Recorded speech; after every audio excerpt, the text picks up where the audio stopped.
집들이입니다. 자, 오늘은 빚, 그러니까 대출이 있는데 저금을 해야 되는 건가? 라는 주제로 이야기를 드려볼까 합니다. 이 내용은 제가 보도 셰퍼의 돈이라는 책을 읽고 그래, 이게 맞는 얘기일 수도 있겠다라는 생각이 들어서 여러분들께 공유를 해드려보고 싶어서 준비를 해보았습니다. 만약에 돈에 관한 내용이나 돈이 뭐지? 나는 돈을 어떻게 생각해야 되지? 라는 생각을 하고 계신다면 이 책을 한번 읽어보시면 좋을 것 같아요. 자, 그러면 빚이 있는데 돈을 모아야 되나요? 라고 아마 질문을 가지고 싶으시다면 답을 먼저 드릴게요. 빚이 있어도 저금은 하셔야 됩니다. 자, 그러면 왜 그런지 한번 설명을 드려볼게요. 자, 그러면 설명을 드리기 위해서 가정을 한번 해볼게요. 자, 어떤 사람이 있습니다. 그 사람은 지금 2억 원이라는 빚을 지고 있어요.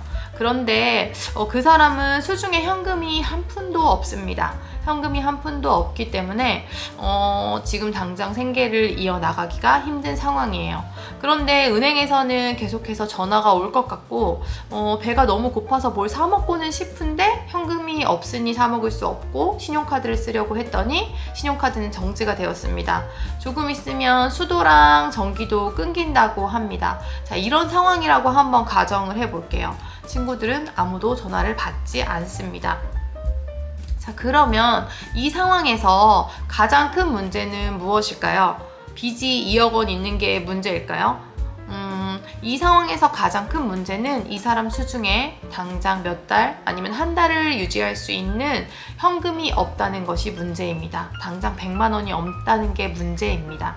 이 사람의 많은 에너지는 지금 당장 닥친 현실을 극복해 나가는데 모든 에너지가 쓰이고 있어요. 정작 남아있는 빚 2억은 하나도 해결을 할 수가 없습니다. 제가 이런 이야기를 드리는 이유는 빚이 있어도 현금을 가지고 있어야 돼 라는 말씀을 드리는 것이 아닙니다. 기본적으로 생계가 유지가 되고 안정이 되어야지 빚을 계속해서 이어나가서 갚을 수 있다는 말씀을 드리는 겁니다. 그렇게 빚을 갚아나갈 방법이 생기게 되면 모은 돈으로 다른 일을 하거나 또 투자를 할 수도 있겠죠. 그래서 빚이 있는데 저축을 해야 되나? 라는 질문에는 50대 50의 원칙이라는 말씀을 드리고 싶습니다. 50대 50의 원칙을 지켜라 라고 이 책에는 나와 있는데 그러면 50대 50의 원칙이 뭔지 설명드려 볼게요. 만약에 돈이 생기셨을 때 빚을 갚는데 50% 이상의 돈을 쓰지 않으시면 됩니다. 예를 들어 볼게요. 제가 200만 원을 벌고 있습니다. 근데 200만 원 중에서 100만 원은 제 생계를 유지하는 데 꼭 필요한 돈이에요. 그러면 100만 원이 남았어요. 근데 이 100만 원이 남은 것 중에서 50만 원은 저금을 하고 50만 원은 빚을 갚는 데 쓰는 겁니다. 아니, 빚도 있는데 빚을 먼저 갚아야지, 지금 대출 이율이 얼만데 라고 말씀을 하실 수도 있어요. 그런데 여러분들이 빚을 빨리 갚기 위해서 200만 원을 버는데 100만 원을 무조건 다 저축을 한다고 가정을 해볼게요. 빚은 갚을 수 있습니다. 그러면 빚을 다 갚으면 뭐가 될까요? 네, 다시 0이 됩니다. 그러니까 빚을 다 갚아도 무일푼, 다시 제로 상태가 되는 것입니다. 제로 상태로 만드는 것은 결코 목표가 될 수 없습니다. 빚이 없는 것이 목표가 되어서는 안 된다는 말씀을 드리는 겁니다.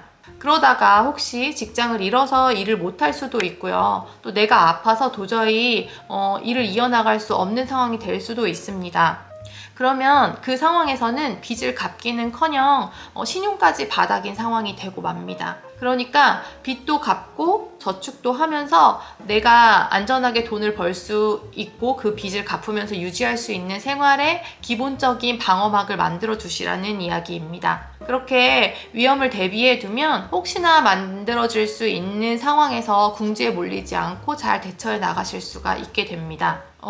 처음부터 너무 우울한 이야기만 드린 게 아닌가라는 생각이 들기는 하는데 혹시 빚이 있으시다면 누군가는 그렇게 말을 할 거예요. 집 때문에 가진 대출은 좋은 대출이다 라고 말씀을 하시는 분들이 있습니다. 그런데 곰곰이 생각을 해보면 우리 가정이 가진 소득에서 생계를 제외하고 50% 이상의 빚을 갚는 데 돈을 쓰시는 것이 결코 안전하다고 말을 할 수는 없습니다. 빚을 조금 천천히 갚게 되더라도 내 삶이 안정을 가지고 우선 일정 금액 목표를 가지고 꾸준히 돈을 모으시면서 그 돈을 목표로 한 계획을 세우시고 그 금액이 어느 정도 되었다면 빚을 갚을 수도 있겠지만 조금 더 다른 가능성을 열어보고 공부도 해보고 투자도 해보고 또 요즘에는 부업을 하셔서 소득을 늘리시는 분들도 많이 계시잖아요.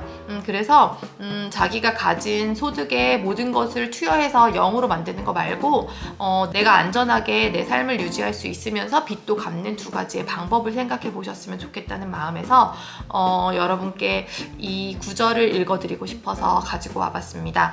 한 아이가 숲을 걷다가 넓은 빈터에 자리 잡은 집에 다다랐다. 집의 양쪽에 큰 정원이 있고 거기에 각각 정원사가 한 사람씩 서 있었다. 양쪽 정원은 그 모습이 아주 달랐다. 한쪽은 황량하다 싶을 정도로 잡초가 무성했고 정원사도 아주 사납게 생겼다. 그는 꼭 뭐에 화난 사람처럼 씩씩거리며 잡초를 뽑고 있었다. 반면 다른 쪽 정원은 아주 예쁘게 잘 꾸며져 있었다. 사방에 예쁜 꽃이 만발해 있는 걸 보면 일이 엄청 많을 것 같은데도 정원사는 노는 것처럼 그냥 왔다 갔다 하며 나무에 기대어 휘파람이나 불었다. 아이는 기왕이면 여유있고 행복해 보이는 정원사에게 가보기로 했다. 그리고 쉬지 않고 일하는 아저씨 정원은 별로 예쁘지 않은데 어떻게 아저씨는 힘들이지 않고 정원을 잘 가꾸느냐고 물었다.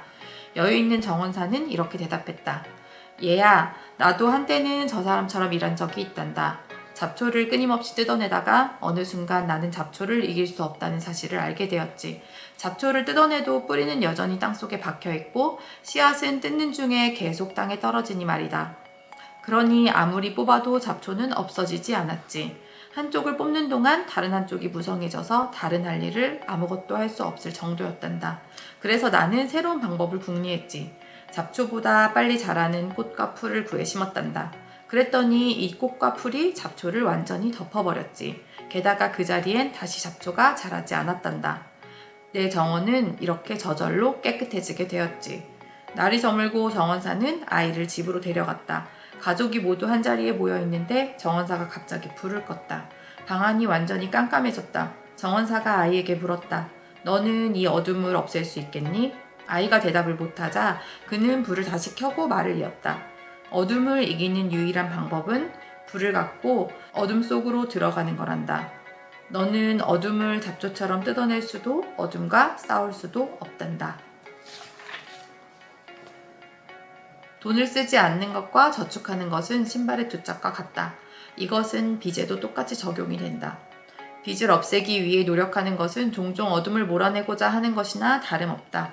바로 이 때문에 50대 50의 원칙을 반드시 지켜야만 한다. 빚을 이기는 최선의 방법은 가진 것을 늘리는 것이다. 라는 구절입니다. 여러분들도 혹시 목돈이 생겼는데 빚부터 우선 갚아야 되는 거 아닌가? 아니면 저금을 조금 해두는 게 좋으려나? 라는 고민이 있으셨다면 이 구절이나 내용을 한번 생각해 보시고 결정을 하시는데 조금 더 도움이 되었으면 좋겠습니다. 자, 그러면 오늘도 부족한 저 영상을 시청해 주셔서 감사합니다. 좋은 하루 되세요.